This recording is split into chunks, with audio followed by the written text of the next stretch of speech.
সবাই শুধু আফসোস করে, তার উপরে আফসোস ঢালে, তার উপরে যত অভিযোগ। তুমি কেন মারা গেলে? আমি কাকে বাবা বলে ডাকবো? তুমি কেন মারা গেলে?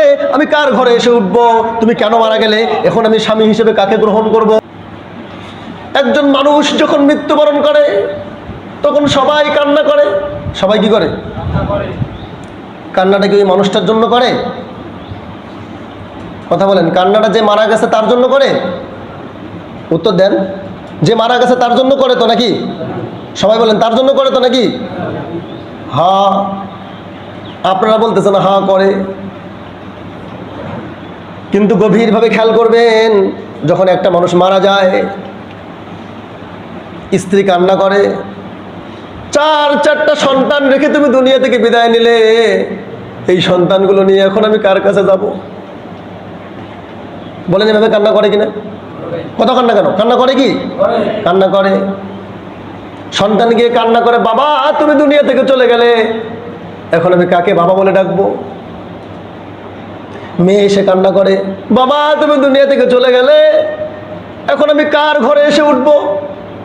ভাই তো তেমন ভালো না, বলে কিনা বলেন? কথা বলেন না কেন আপনারা? এভাবে বলে কিনা বলেন? খেয়াল করেন, মৃত্যুর দিনে যখন মানুষ কান্না করে, পাশের বাড়ির মহিলা এসে কান্না করে, ভাই তুমি চলে গেলে, এখন কার কাছ থেকে কোদালটা ধার নিয়ে যাব? বলে কিনা বলেন? এভাবেই বলে, এভাবেই বলে। শ্বশুর এসে কান্না করতেছে, হয় আমার মেয়েটার কি হবে? এত কম বয়সে দুনিয়া থেকে চলে গেল, আল্লাহ এই মেয়েটাকে নিয়ে এখন কোথায় যাব? বলে কিনা বলেন? শাশুড়ি এসে কান্না করে, মেয়েটা বিধবা হয়ে গেল, এখন আমার স্বামী জীবিত কিন্তু আমার মেয়েটা জীবিত, হয় এই মেয়েটাকে নিয়ে আমি কোথায় যাব? কেন বাবা তুমি দুনিয়া থেকে গেলে? সবাই শুধু আফসোস করে, তার উপরে আফসোস ঢালে, তার উপরে যত অভিযোগ। তুমি কেন মারা গেলে? আমি কাকে বাবা বলে ডাকবো? তুমি কেন মারা গেলে? আমি কার ঘরে এসে উঠবো? তুমি কেন মারা গেলে?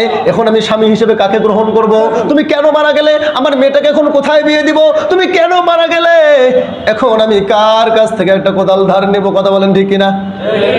অভিযোগ কার উপরে? বলেন, অভিযোগ কার উপরে? যে মারা গেছে তার উপরে।